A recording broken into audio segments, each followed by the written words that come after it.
বন্ধুরা, দুর্দান্ত স্বাদের সুজির মিল্ক কেক তৈরি করব। লাগবে না বেকিং পাউডার, বেকিং সোডা, প্রয়োজন হবে না মাইক্রোওভেন বা ওটিজি। খুব সহজে গ্যাসের চুলায় ঝটপট মাত্র 10 মিনিটেই তৈরি করতে পারবেন। কেমিক্যাল কালার ছাড়া কিভাবে তৈরি করবেন থাকবে তারই সহজ টিপস। আর দেখুন কেকটা কতটা সুন্দর হয়েছে। সম্পূর্ণ ভিডিওটা দেখতে থাকুন, আশা করছি ভীষণ ভালো লাগবে। রেসিপিটা ভালো লাগলে লাইক, শেয়ার, কমেন্ট ও সাবস্ক্রাইব করে পাশে থাকবেন। দেখে নেওয়া যাক আমার আজকের রেসিপিটা। নমস্কার বন্ধুরা, আমি পাপড়ি পদ্মাবতী ফুড ক্রিয়েশনে আপনাদের সবাইকে স্বাগত। কেক তৈরি করার জন্য প্রথমে আমি নিয়ে নিচ্ছি সুজি। আমি এখানে 1 কাপ মেপে সুজি নিয়ে নিলাম। এই 1 কাপ সুজি দিয়ে কেকগুলো তৈরি করব। আমি এখানে যে সরু দানার যে সুজিটা হয় সেই সুজিটা দেখুন এখানে নিয়েছি।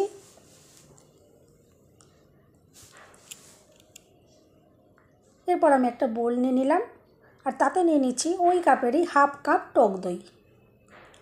টক দইয়ের পরিবর্তে আপনারা কিন্তু এখানে একটা ডিমও দিতে পারেন। এরপর দিয়ে দিলাম ওই কাপেরই 4 ভাগের 1 ভাগ সাদা তেল।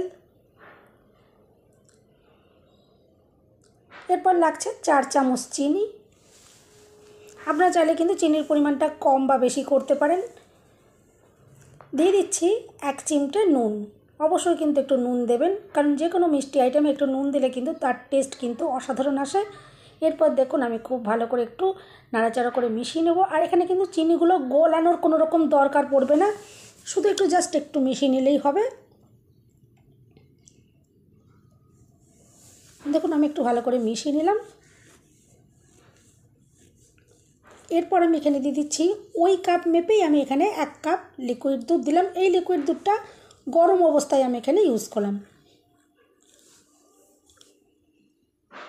এরপরে যে 1 কাপ সুজি আমি মেপে রেখেছিলাম সেই সুজিটা দেখুন সবটা দিয়ে দিলাম। আর এরপর দেখুন একটু নাড়াচাড়া করে মিশিয়ে নিচ্ছি। এভাবে মিশিয়ে নেওয়ার পরে আমি এখানে দিয়ে দিচ্ছি দেখুন 1 চামচ ময়দা। এটা বাইন্ডিংয়ের কাজ করবে। ময়দাটা ভালো করে দেখুন আমি মিশিয়ে নিলাম। আর এভাবে ভালো করে মিশিয়ে নেওয়ার পর এখানে আমি আরও 1 চামচ ময়দা ইউজ করেছি। টোটাল আমি 2 চামচ ময়দা এখানে ইউজ করেছি। আর 1 চামচ ময়দাটা দেখানো হয়নি, আমি এখানে 2 চামচ ময়দা দিয়েছি। এরপর আমি এটা চাপা দিয়ে রেখে দিচ্ছি 10 থেকে 15 মিনিটের জন্য। হাতে সময় থাকলে কিন্তু আরেকটু বেশি সময় রেখে দিলেও কিন্তু কোনো অসুবিধা নেই। এরপর দেখুন আমি এখানে নিয়েছি বাটি। আমি ছোটো ছোটো স্টিলের বাটি নিয়েছি। এই বাটিগুলোর ভেতরে কেক তৈরি করব। কোনো রকমের মোল্ডের কিন্তু কোনো রকম প্রয়োজন পড়বে না, আর বাটার পেপার দেওয়ারও কিন্তু কোনো রকম প্রয়োজন পড়বে না। এভাবে একটু সাদা তেল মাখিয়ে নিলেই হয়ে যাবে। দেখুন প্রত্যেকটা বাটিতে একটু সাদা তেল মাখিয়ে দিলাম, যাতে কেকগুলো যখন রেডি হয়ে যাবে খুব সহজেই এখান থেকে বের করে নেওয়া যায়। এরপর দেখুন একটা প্রেশার কুকার আমি গ্যাস জ্বালিয়ে বসিয়ে দিচ্ছি। আমি প্রেশার কুকারে কেকগুলো তৈরি করব। আর প্রেশার কুকারে তৈরি করলে কিন্তু একদম 10 মিনিটেই তৈরি হয়ে যাবে। ওপর থেকে দেখুন আমি চাপাটা দিয়ে বসিয়ে দিলাম প্রেশার কুকারটা। এরপর দেখুন 10 মিনিট হয়ে গেছে। এখন আমি দেখুন মিশ্রণটা নিয়ে নিয়েছি। মিশ্রণটা দেখুন আগের তুলনায় অনেকটাই ঘন হয়ে গেছে, সুজিগুলো ফুলে গেছে। এরপর দেখুন 2টো ছোটো এলাচ আমি থেতো করে নিয়েছি, এটা দিয়ে দিচ্ছি। এতে কিন্তু সুন্দর একটা ফ্লেভার আসবে। অবশ্যই কিন্তু ছোটো এলাচটা দেবেন। আর দিয়ে দিচ্ছি 1 চামচ মতো ভ্যানিলা এসেন্স। এই ভ্যানিলা এসেন্সটাও এখানে ইউজ করবেন। দেখবেন কেকটা কিন্তু খুবই অসাধারণ টেস্টি তৈরি হবে। ভীষণ সুন্দর একটা স্মেল লাগবে, ভীষণ ভালো লাগবে। দেখুন খুব ভালো করে আমি মিশিয়ে নিলাম।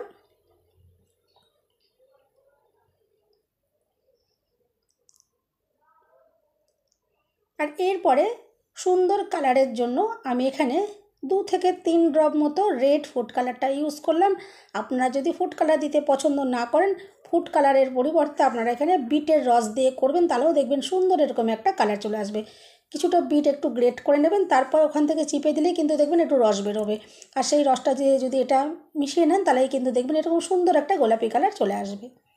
এরপর নিচে দেখুন ইনো। আমি এখানে যে সবুজ কালারের ইনোটা 1 প্যাকেট দেখুন দিয়ে দিলাম। ইনো দেওয়ার পর দেখুন খুব ভালো করে মিশিয়ে নিচ্ছি।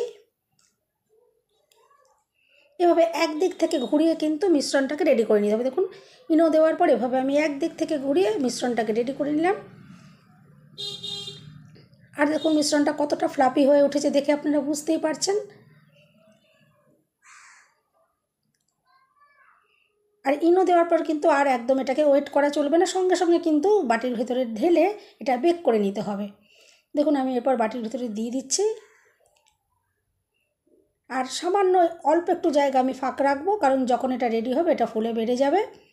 প্রত্যেকটা বাটিতেই দেখুন আমি মিশ্রণটা দিয়ে দিচ্ছি। বন্ধুরা, রেসিপিটা ভালো লাগলে একটা লাইক দিতে কিন্তু একদম ভুলবেন না। চ্যানেলটা সাবস্ক্রাইব করে আমার পাশে থাকার অনুরোধ রইল। বেল বাটন ক্লিক করে রাখবেন, যখনই আমি নতুন ভিডিও আপলোড করব সঙ্গে সঙ্গে নোটিফিকেশান সবার আগে আপনি পেয়ে যাবেন। দেখুন 4টে বাটিতেই আমি মিশ্রণটা দিয়ে রেডি করে নিলাম।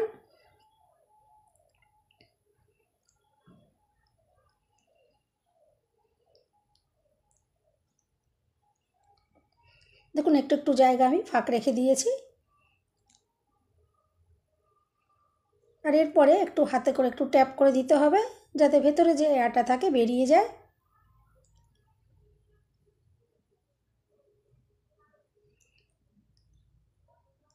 আর এদিকে দেখুন 5-7 মিনিট হয়ে গেছে। হাই ফ্লেমে আমি এটা চাপা দিয়ে বসিয়েছিলাম।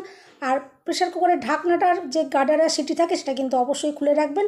দেখুন এরপর ভেতরে আমি একটা স্ট্যান্ড বসিয়ে দিয়ে বাটিগুলো একে একে বসিয়ে দিচ্ছি। আর বন্ধুরা, খুব সাবধানে বসাবেন, কারণ ভেতরটা কিন্তু প্রচণ্ড এই সময় গরম রয়েছে। দেখুন 4টে বাটি আমি দেখুন বসিয়ে দিলাম। আর এরপর ওপরের ঢাকনাটা দেখুন আটকে দিচ্ছি। আর দেখুন রাবার আর যে সিটিটা থাকে আমি দেখুন খুলে রেখেছি। আর এরপর গ্যাসের ফ্লেম লোতে দিয়ে মাত্র 10 মিনিট আমি বেক করে নেব। দেখুন 10 মিনিট হয়ে গেছে। ঢাকনাটা খুলে নিলাম। দেখুন কেকগুলো সুন্দরভাবে রেডি হয়ে গেছে। একটা কাঠি দিয়ে চেক করে দেখে নেব। কাঠির গায়ে যদি কোনো রকম ব্যাটার না আটকায় তাহলে বুঝে নিতে হবে কেকটা সুন্দরভাবে বেক করা হয়ে গেছে। দেখুন কাঠির গায়ে ব্যাটার আটকাচ্ছে না, কেকটা একদম রেডি হয়ে গেছে। আর কেক তৈরি হয়ে যাওয়ার সাথে সাথেই কিন্তু একটা সাঁড়াশি দিয়ে কিন্তু বাটিগুলো বার করে নিতে হবে, নাহলে কিন্তু এভাবেই যদি রেখে দেন তাহলে কিন্তু কেকগুলো শক্ত হয়ে যাবে। দেখুন আমি প্রত্যেকটা কেক বার করে নিয়েছি। আর ঠান্ডা করার পর বাটির থেকে বার করতে হবে। দেখুন আমি কেকগুলো বার করে নিয়েছি আর সুন্দর করে একটু ড্রাই ফ্রুটস দিয়ে সাজিয়ে নিয়েছি। আর একটা আপনাদের দেখানোর জন্য দেখুন আমি বার করিনি, সেটা এখন বার করলাম। দেখুন কত সুন্দর ইজিভাবে বেরিয়ে এলো। এই কেকটাও দেখুন আমি একটু সাজিয়ে নিচ্ছি। আর দেখুন বন্ধুরা, কেকগুলো যে কতটা যে অসাধারণ তৈরি হয়েছে আপনারা দেখে বুঝতে পারছেন। আর অল্প একটু ব্যাটার ছিল, আমি দেখুন 2টো সিলিকনের মোল্ডের ভেতর দেখুন তৈরি করেছি, কত দুর্দান্ত দেখতে লাগছে। এভাবে তৈরি করে আপনারা কিন্তু বাচ্চাদের স্কুলের টিফিনে দিতে পারেন বা সকালে জল খাবারের জন্য তৈরি করতে পারেন। বাড়ির বাচ্চাদের কিন্তু ভীষণ পছন্দ হবে। আর শুধু তো বাচ্চা নয়, বড়োদেরও কিন্তু খুবই ভালো লাগবে। আর বন্ধুরা, কেকগুলো কিন্তু খুবই টেস্টি। আর দেখুন কতটা যে নরম স্পঞ্জি হয়েছে, আপনারা তো দেখে বুঝতেই পারলেন। আর দেখুন ভিতর থেকেও কতটা যে সুন্দর তৈরি হয়েছে। বন্ধুরা, রেসিপিটা ভালো লাগলে একটা লাইক দিতে কিন্তু একদম ভুলবেন না। চ্যানেলটা সাবস্ক্রাইব করে আমার পাশে থাকার অনুরোধ রইল। সবাই সুস্থ থাকবেন, ভালো থাকবেন। দেখা হবে নেক্সট ভিডিওতে। ভিডিওটা শেষ পর্যন্ত দেখার জন্য সবাইকে রইল অসংখ্য অসংখ্য ধন্যবাদ। দেখুন আমি একটা কেক কেটেও দেখালাম। দেখুন কতটা যে ভেতর থেকে সুন্দর হয়েছে, আপনারা তো দেখে বুঝতেই পারছেন। আর কতটা যে নরম স্পঞ্জি তৈরি হয়েছে। অবশ্যই কিন্তু এভাবে করে একবার ট্রাই করে দেখতে পারেন। আমি আশা করছি রেসিপিটা কিন্তু ভীষণই ভালো লাগবে।